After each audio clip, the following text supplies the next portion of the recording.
Welcome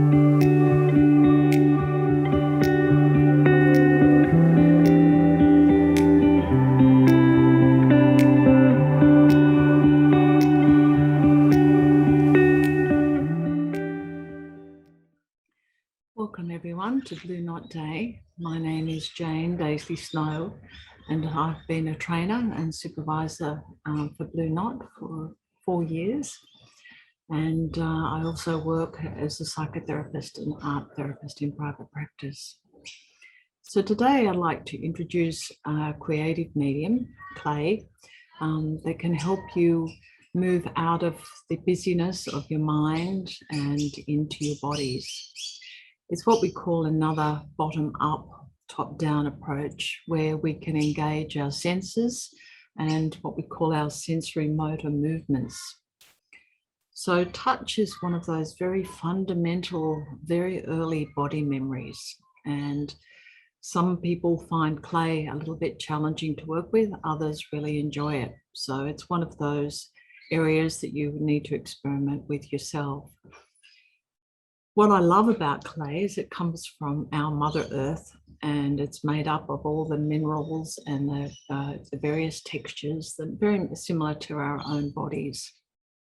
It's also a medium that can be pushed against or have resistance. So if we've got emotions that we need to push against or pull against, we have that potential with clay.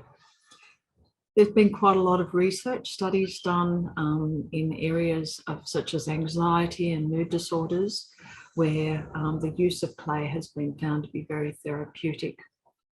So I hope that this demonstration today can support you in understanding how you might work with clay at home.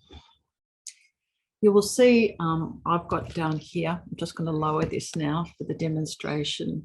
I've just got one of those plastic sheets on the table. I've also got a lovely bowl of warm water that I like to work with when I'm working with clay. And obviously having some tissues or to have a washer or something afterwards, because it can get very messy. So as I said, clay is a very grounding medium because it comes from our earth, very tangible, and responds to our touch. You know, just by here talking to you, I'm able to sort of imprint with my thumbs and hands. So it's responding just naturally to the movements and what my body wants to do with the clay. It can be constructed into things, it can be pulled apart. As I said, it can be resisted against. So I'm just going to take you through a couple of ideas that you might work with the clay. So even just starting with feeling into the clay and even smelling it, being able to smell that very earthy smell. I particularly like this white polar clay that you can get from any ceramic store, and it's very affordable. So it's a medium that can lend itself to anyone being able to use it at home. And like any art therapy medium, it's not to create something beautiful, but it's to be able to use this sort of sensory motor impulses to be able to respond to what your body wants to do. Our hands are very tactile, instruments that are forever touching things or being able to smooth into things. And this is what I've been naturally doing simply by talking to you, that this is a natural expression that we have. So let's say that you were starting with a ball of clay. As I said, most ceramic stores have this clay available, and I would recommend the polar white clay, simply because it's got such a lovely texture to it. It does have a few little gritty impurities that are there, but mostly it's smooth, and it's a lovely texture to work with. So start by just feeling into the clay. Make sure that your body is comfortable, your feet are on the ground, and you simply just take the clay into your hands. And as my hands are doing, they're just naturally responding to the clay. I'm smoothing it, smoothing out all the little creases that are there. This is where I like to be able to put my hands in the water and simply be able to then smooth it out a little bit. And as we're sort of smoothing out the clay, there is that sort of satisfying feeling, almost like if you wish that you could sort through your problems and your emotional turmoil in a way that could smooth things out. So it's responsive to my movements. It's responsive to the water.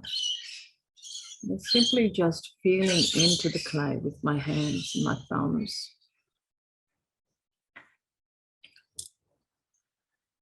And then, as I said, the clays are very not only malleable, but there's this satisfaction as I dig my thumb into that. So if you're feeling a need to be able to release some emotions, you might just want to dig into the clay with your fingers, poke your fingers into the clay. Particularly the thumb, it seems to connect with the pelvis, and that sort of resistance movement can be very satisfying. Or digging your fingers into it and twisting it, pulling it apart. And that's the beauty of the clay. You can pull things apart and then you can put them together again. So it helps you work through the creative and destructive impulses. And again, I'm not trying to form anything or create anything here. I'm simply responding to my felt sense and the impulses that are coming through my hands.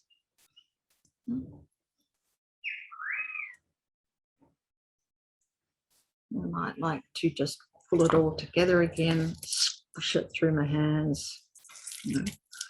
Particularly if we're feeling frustrated, there can be that feeling that's very satisfying to get a hold of something and to squeeze it, squelch it. So you can pull everything apart. And that's often how we feel, ourselves emotionally, like we're just feeling everything's fragmented. And again, putting it all back together again. So it's these cycles of destruction and creation.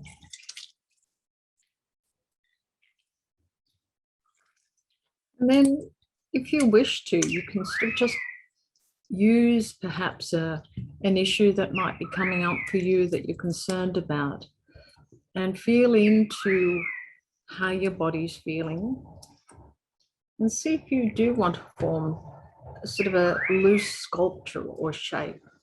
See what your hands want to do, how much water it wants. Again, you can see I'm not trying to form anything beautiful here, but I'm responding to what my body likes. It likes that little nook in there and the outer smooth edges. And being able to stroke it, be attuned to what my body wants to do with the clay.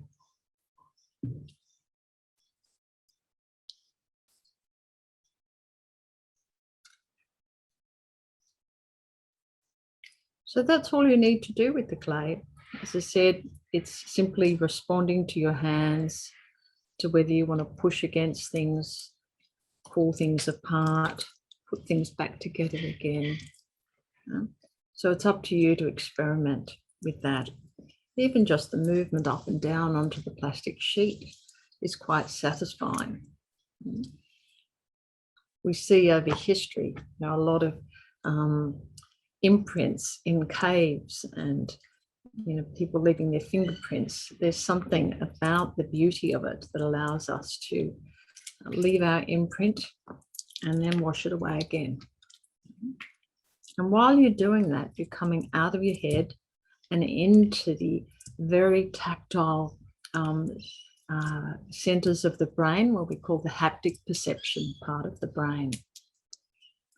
So I hope that demonstration is useful for you, and I encourage you to get down to your local ceramicist and see if you would like to use that medium for yourselves.